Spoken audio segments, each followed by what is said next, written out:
Craters are a reminder of our solar system's formation around 4.56 billion years ago. It began as a disk of dust and gas in orbit around the young sun. The solid materials collided and clumped together to gradually form the rocky planets.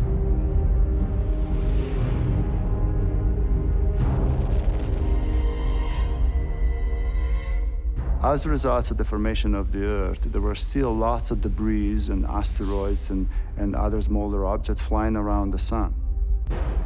Those objects kept colliding with the surface of the Earth.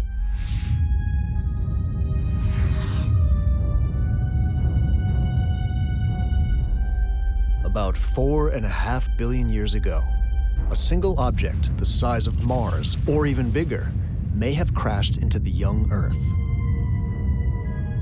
This high-resolution simulation reveals how the collision flung enough molten and vaporized debris into space to create the Moon. I'm trying to understand the early evolution of the Earth and the effects of all those impacts that were taking place during the idea on Earth. So we do this by building models. One of the most important sources of data comes from NASA's Lunar Reconnaissance mission.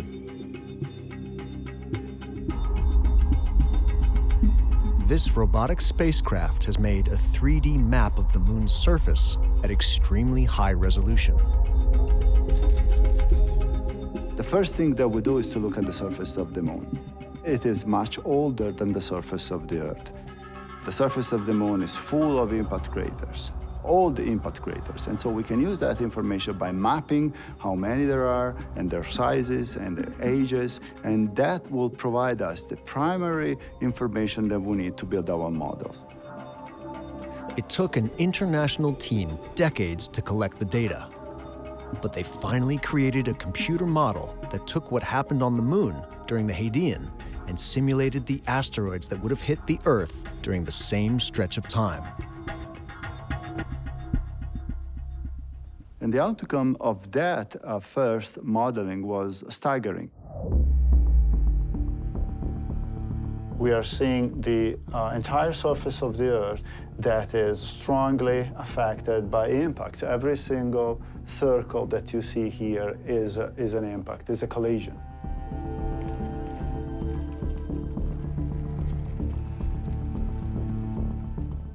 The prediction was that there were a tremendous number of impacts, even large one. Imagine an object the size of the Moon that could have collided with the Earth.